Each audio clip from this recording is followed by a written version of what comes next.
Hi, dear friends. Some words of Torah for Parshat Vayikra. We all go through different stages in life. In our youth, our hearts and emotions run strong, and we feel compelled to passionately take up social causes and help others in need. As we age, our kishkas get the best of us, and we start to slow down, caring less about the social causes that animate younger people. As the saying goes, a man who is not a liberal at 16 has no heart. A man who is not a conservative at 60 has no head. Balancing our head and heart is always a challenge, and we look to the Torah for guidance. The sacrificial rites of the book of Leviticus are quite foreign to all of us. Modern civilization sees very little value in taking animals and plants and offering them on an altar to God. We have two options when going through these parshiot of Vayikra.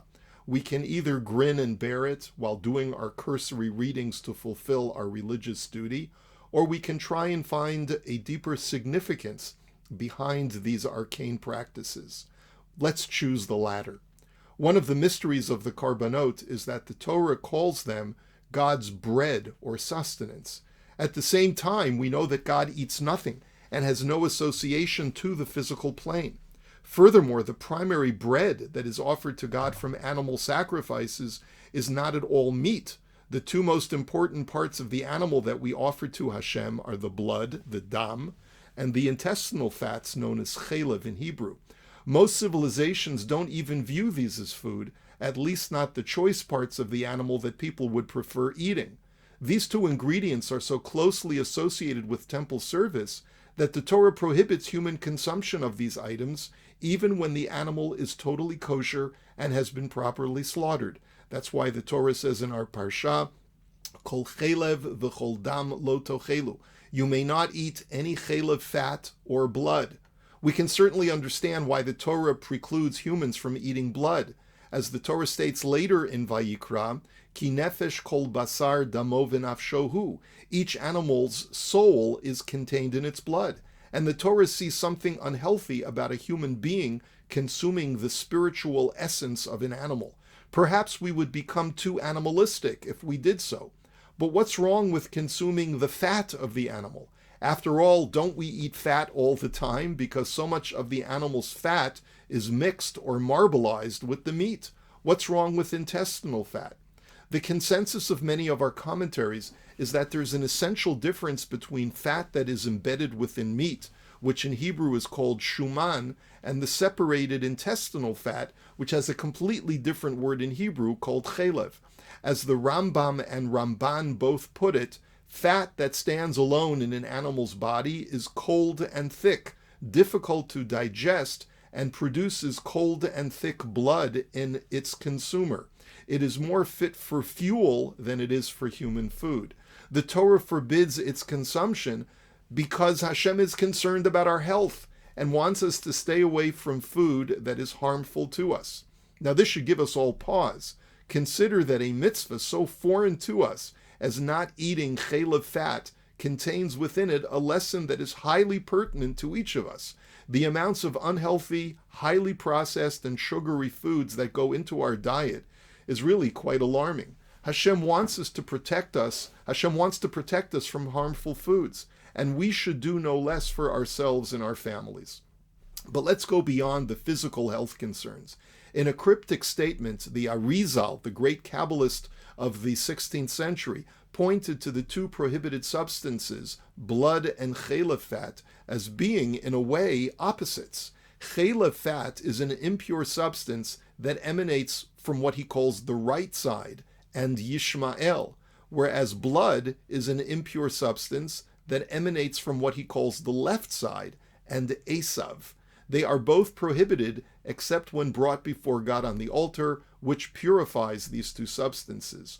While the Arizal ideas are very mystical, we will hazard a surface interpretation. Two evils of human character are portrayed in his words, sloth and lust. Sloth is the inaction and passivity born from laziness, dispassion, and disinterest.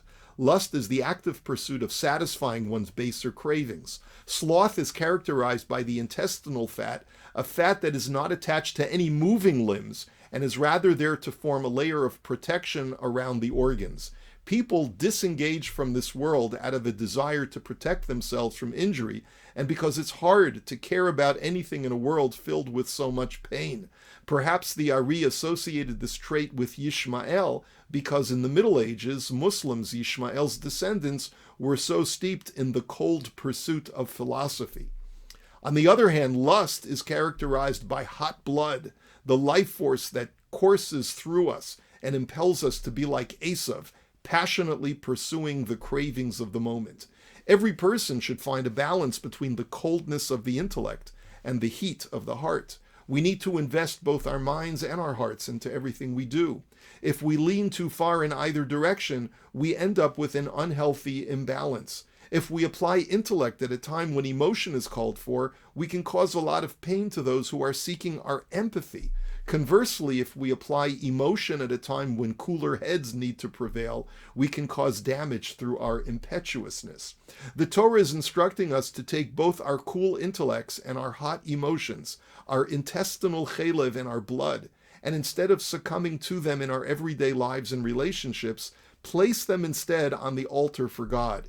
Use these two features of your personality to serve Hashem at the right time and place. When analyzing a passage of Talmud, for example, or when trying to determine the correct halakha, apply your dispassionate intellect and arrive at truth. But when you are in the synagogue on Yom Kippur, or when you are asked to pray for the refuah shalema, for a complete healing of a sick friend, pour out your heart and invest all your emotions into that endeavor. That is why we have two parts to the tefillin, the one which goes on our head and the other which is laid opposite to our heart. We cannot fully fulfill the mitzvah unless we are wearing both the shel yad and the shel rosh. Each person is challenged to arrive at the proper balance between the head and the heart, between the chelev fat and the blood. Each person should strive to develop an emotional intelligence, the ability to discern when one is being drawn into a situation by their heart or their head, and a self-awareness of how we should react to those situations with a combination of both. We should bring our passion and our grounded thinking into our religious lives. Be passionate about serving Hashem, but also do mitzvot intelligently, especially during this time of year with all the Pesach preparation frenzy. We have to be reasonable with ourselves and those around us. Love and be passionate about what you're doing, and at the same time be rational about how much cooking and cleaning actually needs to be done. If we bring both our chelev and our dam to the sacrificial altar, dear friends, we will channel our positive energy to create great things. May our positive efforts bring us to the ultimate redemption. May we see it, dear friends, b'mehera b'amenu amen. Here's wishing you an amazing Shabbos, Shabbat Shalom.